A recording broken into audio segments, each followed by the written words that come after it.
Welcome to the podcast, guys. First week on video. Grant, how are you? Yeah, I had to make sure we're looking presentable today, but all good, all good. Been a good week. How about you, Phil? Yeah, good. Yeah, been fairly busy. Busy as usual. I think athletes are, starting to work a bit harder into the season now, and just starting to plan for what's ahead in February, as well as a lot going on within the business at the moment as well. So yeah, the business of coaching. It feels fairly hectic, and I guess we're going to talk today about one of the main reasons we're all employed to do our jobs is getting athletes to the start line of races and what athletes can think about, when building a season, I guess. Yeah, it's quite a tricky subject that's changed a lot over the years. Like I remember way back, you could see a race that you liked, you could enter it with probably less than a month to go, and you know, you'd pin your number on and off you went. I, and I guess, the rise in popularity of the sport has been a really good thing, but it does require us to think a little bit further ahead with choosing those races. Yeah, I think that's why we thought we'd do this today. I think there's a fair bit of new complexity for us as coaches and definitely for athletes to navigate at the moment with, what's a fairly healthy situation in the sport. We were just talking off air, weren't we, about participation numbers and the fact they look like they're trending back towards pre-COVID levels, but there's probably a swing that it's the big brands driving those numbers. Um, and for that reason, there's an awful lot of races sold out, which we're in late January. And, anyone that hasn't entered maybe a big branded race for this year is now struggling to um, find a race. So we're going to talk today about how to navigate that problem, whether it is even a problem. We're going to talk about all kinds of other options. We're going to talk then about, when race choice is easy, maybe some of the things that people need to think about. And actually, one of the topics especially is when under pressure to enter races because they're selling out, how to make smart decisions to make sure that you are entering the right race. Yeah, I remember it was just a couple of years ago, really, that this started to become a little bit of a problem. I remember getting to November, December, and I was chatting to a couple of guys about, yeah, we could do this race or this race, or let's just sit on it for a little bit, mull it over. And then a couple of weeks later, they messaged me saying, yeah, it's sold out now.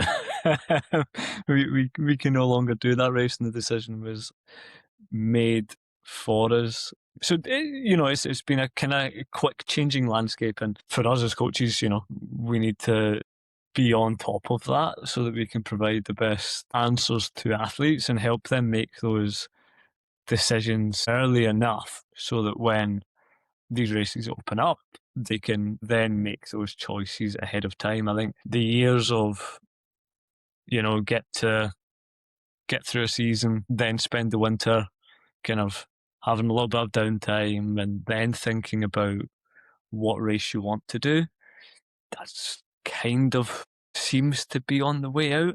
I don't know if you'd agree with that. Yeah, I remember actually coming straight out of the back of COVID when there had been a dip in participation, and I remember obviously, when from an athlete point of view, you were thinking this is great. There's everything's still open for entry. It's February. I'm getting on with training. I'll see how training goes. Then I'll start to decide.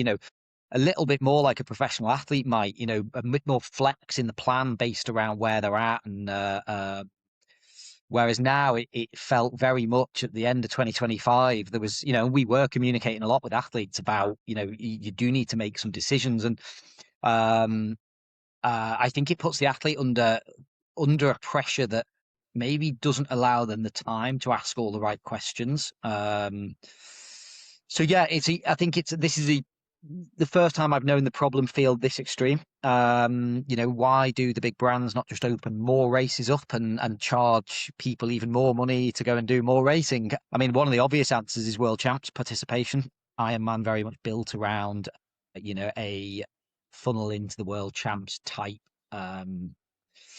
dynamic, and there's only X amount of spaces available, on the pier at Kona or, at the World Champs in Nice, and they will have already allocated the right amount of slots in the right amount of races, and there's not really they can't pivot quick enough.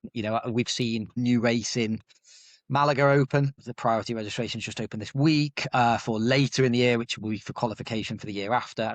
And just by the noise being made within our community, that's going to sell out instantly, but judging by people's response. And we'll get into it a little bit further on, but I do get a feeling that people are going, there's a race to enter, I'll enter it. Maybe they're not thinking about course specifics and whether or not the race suits them and what they're trying to get out of the race. So yeah, there's a lot to it. Look, I think it's a good thing for the sport. One of the things we definitely feel is that the participation increase is being driven by new athletes, by younger athletes, which was definitely a problem within triathlon, where the demographic, it was an aging demographic for quite a long time. I think there's a shift there. So it's really good for the long-term health of the sport. And this will all, play out. The race organizers will adjust, to a changing market. So I'm going to ask you a question. So a couple of years ago, Hyrox, and Hyrox is huge at the moment, and it was becoming a big thing. And I think a lot of people within triathlon, I remember being at a triathlon industry association conference, and it was talked about quite a bit how much Hyrox is going to take from the market. Do we need to be aware of that? And how have you seen it influence? Because I've got an interesting take on how I see it. I see it as a real positive. So it definitely offers different options. I think there's several different types of athletes, and the ones that are thinking about their health, longevity, doing sport is fun. Hyrox, brilliant. Jump in, hard effort for an hour. The training is varied. Yes, you can still be triathlon fit and jump into Hyrox. If, however, you want to do one or the other really well, I think they contrast a little bit too much. But in reality, that's a minority of people that really want to do really, really well at one or the other. I think for the vast majority of people, it's a good thing to jump into. It's good, functional fitness, for want of a better frame. Yeah, I think, I won't go down my view of what I think about everyone needing their tops off on Instagram, but I see, I think back when I was at this conference a few years ago, I think generally it was like, oh, how much of the market's going to get lost to this fast moving, high social media driven sport of Hyrox. And do you know what? I see just as much of it the other way now. Hyrox has driven a whole new kind of people into training, whatever that is, and they've gone, oh, what's next? A marathon. Oh, what's next? An Ironman. As well as the triathletes that are having a go at it. Yes, some maybe chase it, and they leave endurance sport and go more down the Hyrox route. But I think there's the vast majority are mixing it up and just enjoying something a little bit different. And I think it's acting as a very good driver into the industry. I think it's bringing young people into sport. Going to the gym is now cool. That's no bad thing for our athletes to think as well. Yeah, it's it could act as a way when there's for a lot of people when big branded races like Ironman are full, you're still building a full 12-month race season with some Ironman racing, some other races, and maybe some Hyrox in off season, is definitely becoming a popular option. And I think for a lot of people, that's one thing, and we can get into that maybe in a minute with, how to build a season that looks successful and accomplished and fun and fulfilling, that might be thinking outside the box of the triathlon or what's become normal in the last few years. Yeah, I guess just to add to that quickly, and maybe this is a little bit of a controversial view on the Hyrox scene, and I agree it does feed into triathlon, which is ultimately a good thing. But I think there's a little bit of an education that's missing with Hyrox. Like as you said, and this is coming from a person that's never done a Hyrox, knows limited amount of information about it, but this is my view, my interpretation, that it is fast acting, it is social media driven. People sign up to Hyrox, they go, maybe they train for it for 3 months, 6 months, and they do their event. And my take is that is then feeding into the triathlon world a little bit, and I fundamentally believe that triathlon is a sport that shouldn't be viewed as a kind of slapdash. Okay, brilliant, I've done my event, I'm off to do the next thing really quickly. I think to get the most out of it, there is a lot of learning to be done, and it's a slower process to get from the sport what I think you could get, if that makes sense. We could go off on a whole tangent here, couldn't we, about why fast acting it very much aligns with modern living and endurance sport is still a niche thing because it takes time, it takes commitment. Anyway, we'll leave that for another podcast. But you have segued quite nicely there, maybe into the next part here of uh, uh in terms of it takes time and it's a process. One of the things we definitely see is a lot of people entering the sport now. They maybe, like I just said, done something like Hyrox and gone, right, it's an Ironman next, and they come in, they've entered an Ironman, and that's as far as they thought, but I'm doing an Ironman, so train me for it. And obviously, as we know, that's not really like best practice. It's not really that fulfilling within triathlon. Triathlon offers an awful lot. Shorter races, local races, building your season, what you learn from racing about yourself, your equipment, your pacing strategies. You get fitter from racing. I'd probably argue if you did too many Ironmans, you wouldn't get fitter, but you certainly, if you build a sensible season, I came through the age group ranks, and it was very much March, April into May, sprint distance. Did an Olympic distance or two, then I went 70.3, and some years I put an Ironman on the end of it, and the most basic build possible, but it worked. It got you quick, and then you expanded out, and it worked well with the seasons that we live in as well. But if I go back to those days, and where that was quite standard, you felt like you raced. Not too much, but your season started in March or April, and it ended in September, October, and there was plenty in there, and we did time trials and then a bit of run racing over winter. That these days might be a bit of run racing, a bit of Hyrox, whatever that is. But I think we're now in this situation where you look at the race calendar from the major brands, and a lot of stuff that's very popular is full. So you have to go, okay, how do we build a season around that? So I talk to athletes quite a lot about trying to pin a number on a little bit more often once we're in race season, and enjoy racing, seeing some of it as very much a sea race. Turn up, it's a sprint distance. Got used to do sprint distances on a Sunday and do my long run afterwards. It was by Monday you're back to training as normal because you just built it into your normal week. So it's not like you had a full taper for it. And I know there's slightly less races available. So give me a breakdown on sort of like maybe those thoughts really on athletes building a more extensive season. Yeah, I guess there's two parts to that, really, isn't there? There's the one part is maybe you can't enter things so quickly, and so slowing down. One of the brilliant things about this sport is sometimes you do a sprint, then an Olympic, and then you work up to distances until you achieve this elusive Ironman. So it almost kind of forces you to slow that progress down, at least over a 2-3 year process, which is reasonable to build up. And I personally really like the short courses. It's a lot easier to access. Oftentimes you can enter it a month or two before, or even sooner in some instances.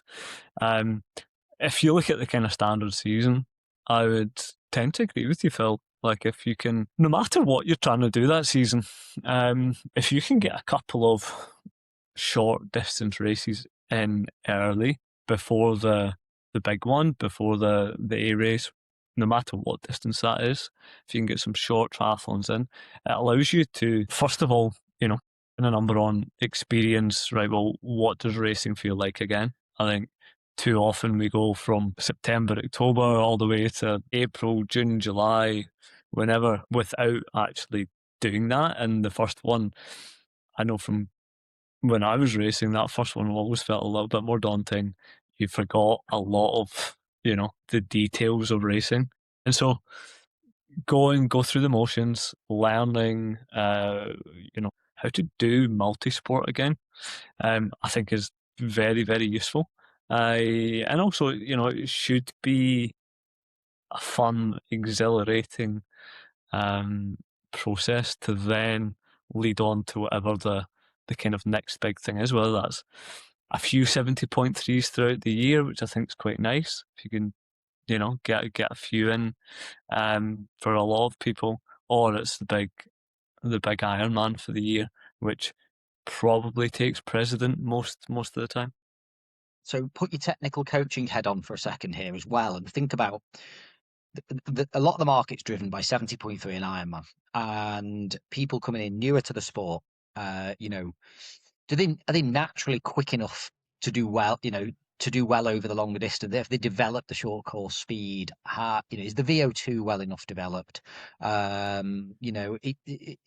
It's one thing to take a newer athlete and go, well, you need to do a 5 hour ride on a Saturday and a 2.5 hour run on a Sunday, and this will all be done at zone 2. But the problem is it's missing an awful lot of proper development. And I think a lot of people fall into that trap of complete one and walk away rather than actually, and nearly get maybe disillusioned because there's people 3 or 4 hours ahead of them up the road or even more. Those people up the road have definitely been through the process to get quick in the first place. So, I mean, how would you, I guess, advise someone, or what is it that they're missing by jumping in and going straight to we call it middle distance. I mean, versus most other sports, it's not very middle distance, is it? So, yeah, what is it they're missing? And actually, we're not saying. I don't think we're going to say you should wait 3 or 4 years to do your target event. But what we probably are saying is build your season appropriately to layer in some other things every year, and it will come in the end. Yeah, I mean, listen, we've spoken about this several times on the podcast where, you start with the component parts. You start with the least specific and you head towards specific in training, and certainly those shorter distance races and having that as a little bit of a carrot to train for early on in the season to develop a little bit of speed, develop a little bit of pace, but also to develop that technical ability, which again I think is another thing that's overlooked a lot of the time as we're sat in our turbos, trying to get fit. The amount of time you practice your transition, for example, is probably very limited, and the short side of it allows you maybe 2 or 3 opportunities early on in the season to develop that. You do that for a few years. Every year you get a little bit faster at the start of the season, then you become a little bit more efficient and are able to step on to those longer distances. Puts you in a nice position. It allows you to develop as an athlete in a whole way. You're not just pigeonholing yourself as a 70.3 athlete, or an Ironman athlete, or maybe a short course athlete as well. You could completely flip that on its head, which I know when I was racing, a lot of the athletes that I raced would do a 70.3 or 2 early on in the season, and then again maybe at the end of the season to work on the endurance side of the sport. You always need the other end of the spectrum. You've got to be working in all zones, or and I think. Yeah, I think it provides a very holistic, long-term, rounded way of getting good at the sport. And I think if you look at, I mean, take, I just think of the generic good age grouper. You put them in a sprint race, they do pretty well. You put them in a 70.3, they're doing quite well, and then some of them turn to Ironman well, and some of them don't. It's slightly more extreme things. So, yeah, I mean, look, I think what we're saying here is,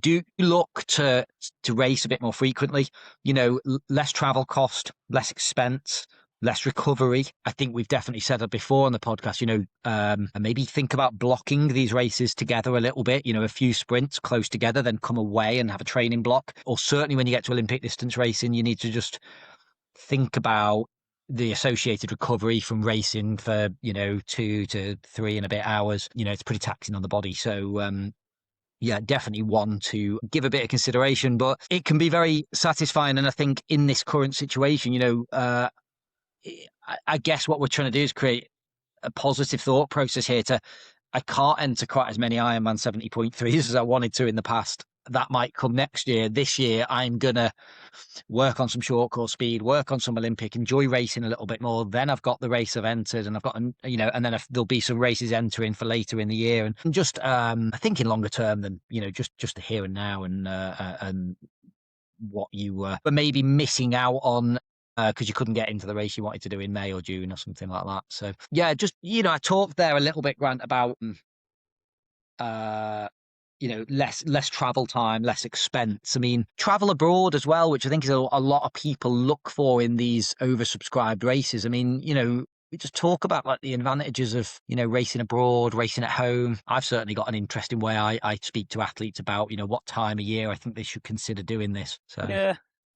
For me, racing abroad's about the experience, right? You're going essentially on holiday, right? It's a holiday, and you're going to do a race. That's the kind of main part of the process, and you're going to often quite cool places that you maybe wouldn't go on your regular holidays. Not your kind of typical touristy destinations. Which I think is really, really cool and a great way to see the world and see a number of different places. But for me, it doesn't. You could get a lot of those same things at home, so you can still do your races.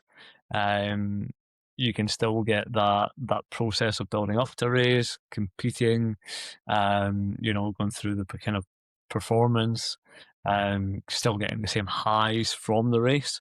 So I don't think any of that necessarily changes. I think for me, it's purely is that kind of experience of racing abroad something that you kind of want to do, and if so, brilliant. I'd really, really recommend it because I think it's as I said, a brilliant way to see the world, brilliant way to travel, and it is quite unique, and it kind of puts you, or gives you a little bit of an insight as to maybe what some of the professional athletes do, that they're traveling all over the world constantly to different destinations, and you start to see some of those challenges which can again put you outside your comfort zone and try and develop as a person and as an athlete to kind of overcome. How would you put it to athletes, Phil? What was your... No, I'd add to that and say it's probably something I did myself to maximize. Look, I'm all about riding my bike in 25 degrees. I love it. So how can I spend more time doing that over the course of a year? Training camps in the winter, early season race abroad when the weather's still a bit questionable here. I actually then used to try and maximize racing in the UK through the better months of the year. Why travel when we've, and actually, why travel to somewhere that could be 35, 38 degrees in Central Europe, in July or August, when I could race on my doorstep in a climate I'm already adjusted to. I know there's loads of, heat prep protocols and all that kind of thing, but you are adding a massive layer of complexity and a massive layer of challenge as well. And then I would, I always like athletes to extend the season out where they can. I think September's quite an early finish, so October, November, maybe race abroad again then. So you're nearly bookend your year. And I think again, thinking about the current situation, there are races that still haven't even opened yet for later in the year that will have availability. So is it a case of race a bit shorter, race a bit more frequent, enjoy the wonderful British summer? It doesn't apply to you, Grant, up there in Scotland. You only get 2 days of it, don't you? So and then get away again at the end of the year. So yeah, I think there's still ways to maximise 2026 for athletes around that. And personal opinion here, but those early and late season races tend to be in a little bit more unique locations as well. Maybe even a little bit cheaper to get to because it's outside of holiday season for majority of people. It's a little bit cooler. Again, most places, sometimes a little bit further afield, and just a really cool experience. Yeah, I know certainly a few athletes I've spoken to that have come back from some of these places and rave about it because it's such a kind of unique experience. And, speaking about that, speaking about racing at home, maybe during those summer periods, there's some great races at home. Some that have been going for quite a while. What do you think about some of them, Phil? Yeah, so well, weirdly, since I'm talking to a Scotsman, let's talk about a great race. You've got a great middle distance up there that was actually British middle distance champs a few years ago at Aberfeldy. I mean, so I actually had I had a timeshare on Loch Rannoch for many years, and so I've spent a lot of time there. The bike course literally went past the front door. But yeah, I mean, what a part of the world. I think it was an all right day. I think it was sunny on the run. I think it was a little miserable on the bike to start with, but it's just so stunning. Yeah, it's a bit of a drive away. I actually made a big trip out of it in the end. I actually carried on up north to the Outer Hebrides, did the Outer Hebrides for a week and came back down. So yeah, I actually had to get someone else to take my time trial bike home from the race for me. And I picked, in fact, I think I forgot to pick it up from his in Manchester on the way home, actually. So to go back and get it another day. Yeah, that's one that suddenly jumps out. I know British middle distance champs this year is up in Northumberland. Looks a good challenging course. I know I'm going to head up to be there. Beautiful part of the world. I bet where I am down south in the UK, if I asked most people where Northumberland was, they'd struggle to tell me. So yeah, amazing part of the country. Um, I think the Rock series offers something really different and unique, and I know is getting very popular. And I know Mark, who organises that, I knew Mark from a former life, actually, not within this sport. So it's a bit random that we both in the industry now. But he organises some really good races there. What about you? Anything that jumps out? Yeah, I think you've got your kind of classic races. Well, they seem classic now, at least. You've got your kind of Cotswolds races, which are quite nice, fast courses. And then you get your outlaw ones again, which are brilliant, very beginner friendly, I would say. But also, if you want to go fast, you want to go hard. It's a brilliant race. Interestingly, you're talking about racing in Scotland, and Scotland's got this really strange problem where it's a conversation I've had multiple times with multiple different people. You look at it and you look at all the amazing lochs and beautiful roads and countryside and all these things, and you think, how many amazing triathlons could you make out of this area? Wonderful coastline as well. And there's this really strange problem where there's not the infrastructure at these places to race. So, you think about to organise a race, you need a changing facilities, you need a car park, you need, certain infrastructure to get there. And it actually limits the number of places quite substantially that you can do a race. So Scotland's got a really dire lack of triathlons or multi-sport races currently. It's a real shame when you look at it, how many it could have without, if it was able to kind of get past some of these barriers. Just a little interesting anecdote Yeah, there. yeah. I mean, I think we should have Ironman Aviemore next year. I think that would be a great race, wouldn't it? No difficult travel for anyone to get there. Yeah. No. I think social media and marketing, the big brands market it really well. They look like they are the options, and it's much harder for smaller races to maybe stand out as much. But I think it's down to the athlete to look at what's out there. I certainly do it as I've sort of moved into racing gravel. It's a very emerging market. I don't just go with the bigger. I do some deep looking on Google into, like what is out there. In fact, there's a fantastic series called the Growler up in Scotland. If I lived closer, I'd definitely be doing some of that. And, again, I'd not heard of it till I just researched it. So do your research. Look, I think there's also this other idea of, is everyone a triathlete or are people endurance athletes? Do people want to mix? And I think there's a huge market of this. Triathlon is the core.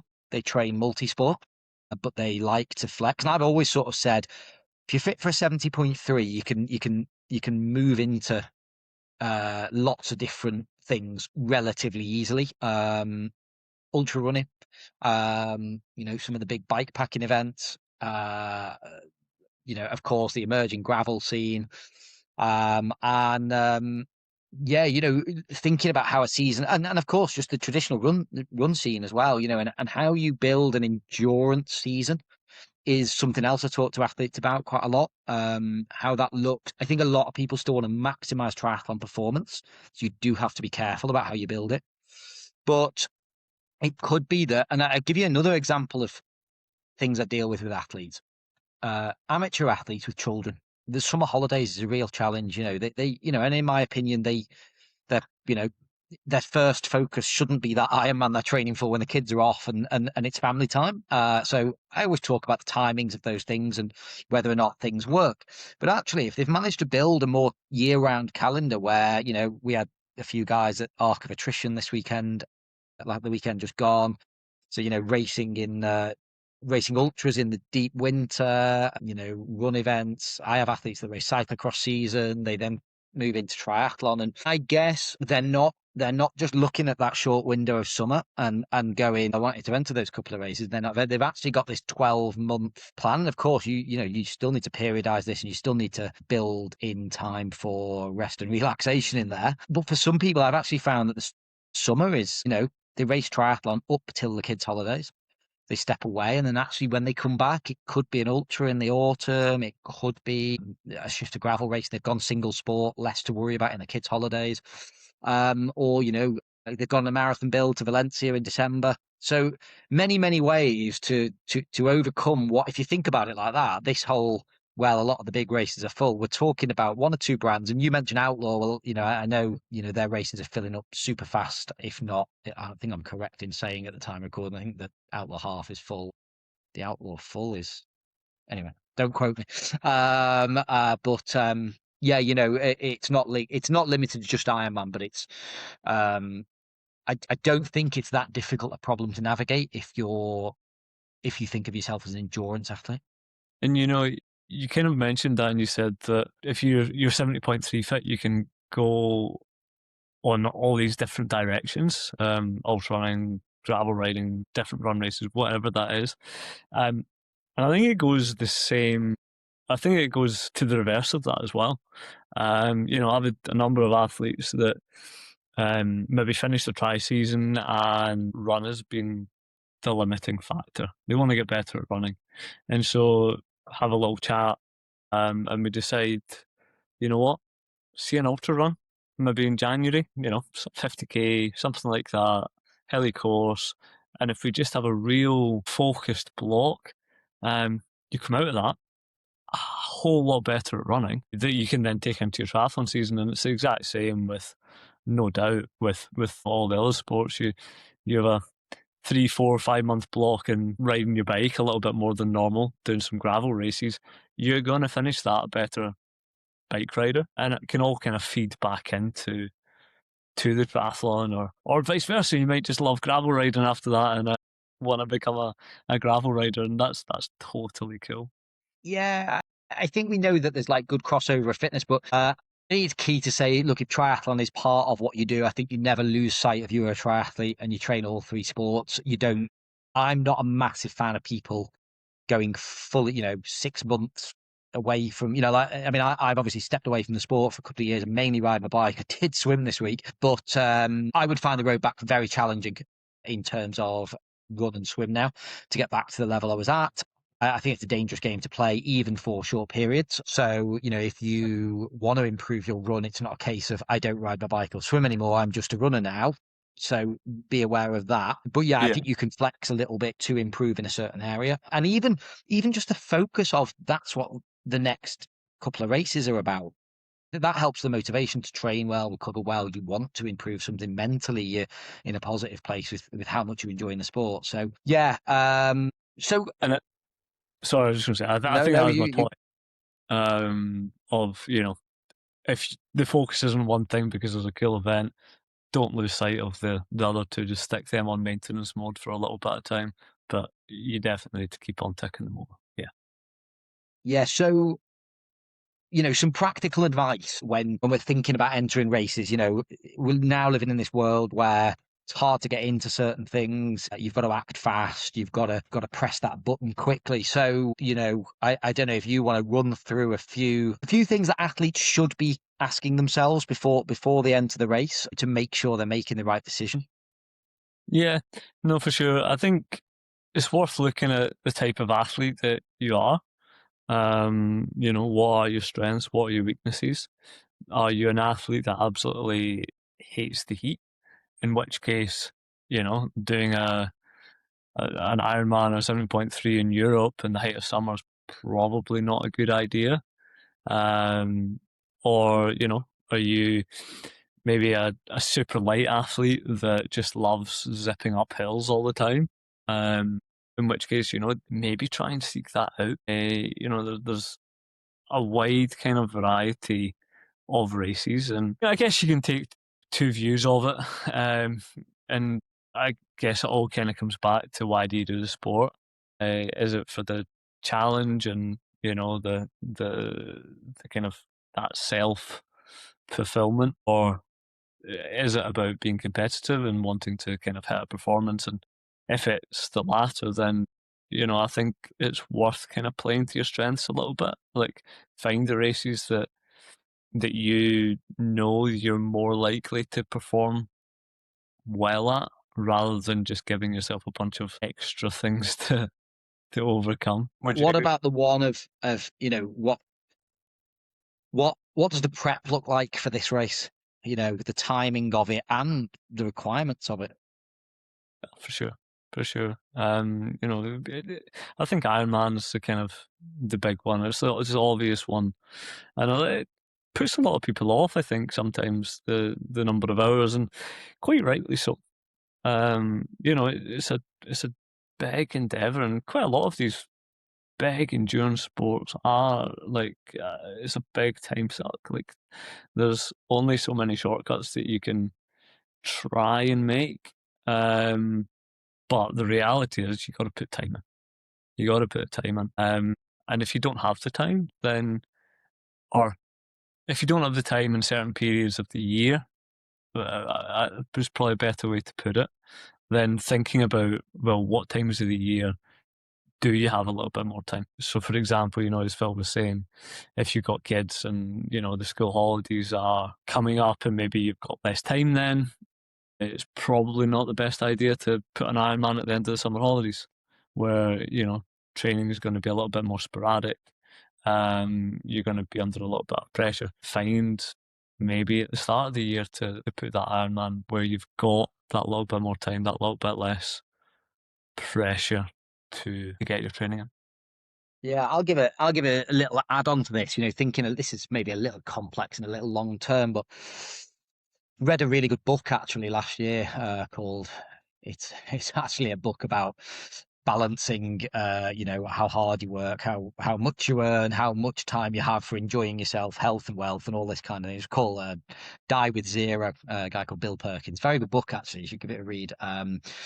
But have you read it? Yeah, it's a good book. Anyway, I think there's something to be taken from what he talks about in terms of looking with a longer lens, really, as to what might fit when in life as well.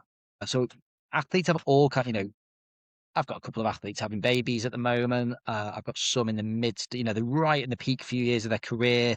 That's probably going to change their life. I've got other people who got much more time available. The kids have just left home. Or people don't have to. It's all different for everyone. And I'm even at an age now where, I'm very, mid-40s. I'm very much thinking about how much, how much racing can I do against life balance, and what am I missing out on with family, friends? Because I spent years chasing it and doing those Ironmans, and that was that moment of my life, and it was fantastic. But I'm probably just in a different part of my life, busy with work, etc. And if I look to the future and think about what my 50s might look like, there's some other stuff I want to do within the sporting sphere, and it sort of works at that age, totally fine. It's probably time consuming, so might fit into then better than now. So, think about this in a terms of next year or the next few years or the very, this is a lifestyle I do. Does it matter which year I do which things in? What fits? What keeps you happy holistically and makes you feel balanced about life?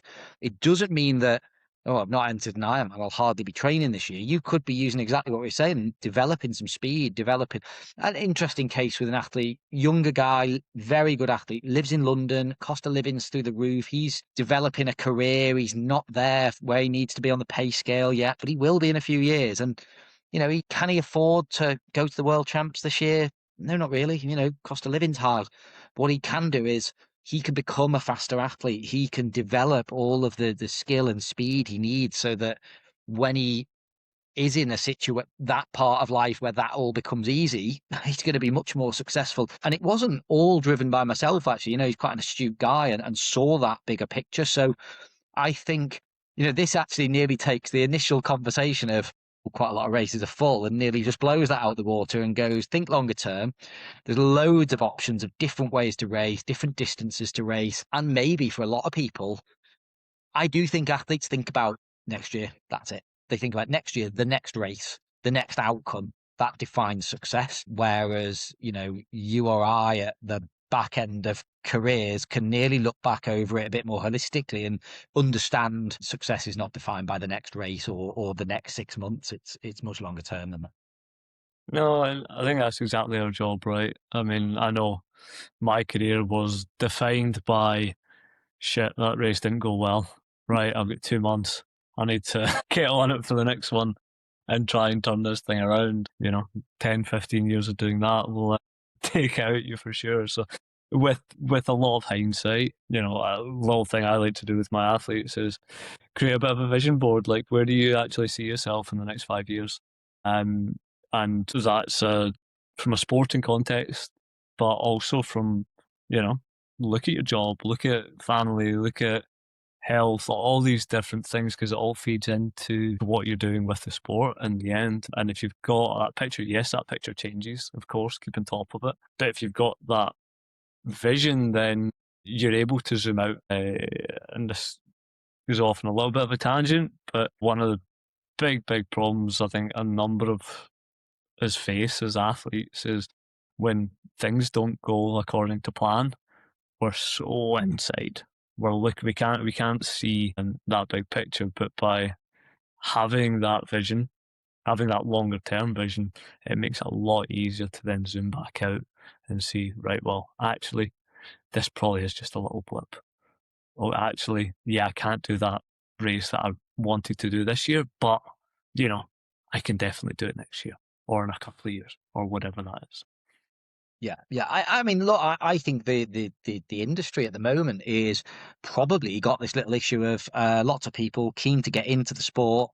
They know the brand Ironman. They look at the races. They're all full. I'll do Hyrox instead. And that's nearly what we're trying to say here is there's loads of other ways in here, and the longer term and the bigger picture and the fun it can provide, the community, the social, the lifestyle, all of those things as well. So yeah, I think hopefully we've just done a little bit of a job of turning a problem into not a problem. So let's finish off then, Phil. What is your most favourite race of all the races that you've done? What was your favourite and why? In the world?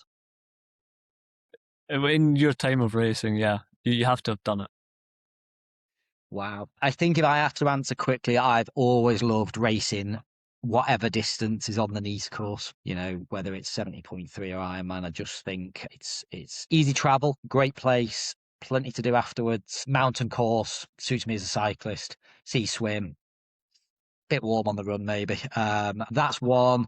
I've done Alpe d'Huez. I think that's one of those ones that probably a lot of people newer to the sport don't pick up on particularly quickly. An amazing place and the views and that kind of thing. And I think from a pure travel experience, I raced in Port Elizabeth in South Africa in 2018, and I think the holiday with the garden route and the safari and the race itself, I think as a general experience, I thought South Africa was amazing. That's pretty cool. And yourself? Yeah, I guess for me, maybe a little bit more on the kind of performance side. My favorite ever race, favorite ever course, and I did it 3 times in my career. It was a race in a little town in Czech Republic called Karlovy Vary, and the reason that I loved it was it was, as I said, a little old town, lots of cobbled streets, a very hilly, like really punchy, hilly course, and for me it resembled the kind of courses that were around when I first started looking at this sport. Um, where it was a hard, honest endurance course, which for the short course world went through a phase of that kind of changing a little bit. So that was mine. Yeah. Yeah, yeah. It may be interesting that, in fact, actually, this picture on the wall behind me, this is Nice. I got very lucky. World Champs 2019 Ironman posted 10 photos the next day on their social media. There was 9 professionals and then that. So, and obviously I contacted them and asked for a print of it and got no response. So that's actually the very good quality straight off Instagram. But yeah, interesting, I guess, from what we were talking about throughout all of this, that I think you asked me what my 3 favorite races were, and they were more to do with the place, the people, the things I saw, and I guess I didn't go into how those races went. So, I guess just always been fairly rounded about what you're trying to get out of this. And maybe that's one of the frustrations with a lot of the big races being full, that they are in cool destinations and people really want to go to them. And look, get on them early next year. And there's plenty of workarounds for this year. And like you said, some exciting stuff late in the year as well that probably are pretty cost effective. I went to Turkey a few years ago, and cheapest race I've ever been to by a million miles, and a great one to do late in the year. So. Brilliant place for triathlon. Brilliant. Cool. Should we wrap it up then, Phil? We'll wrap it up. We'll be back next week. See ya.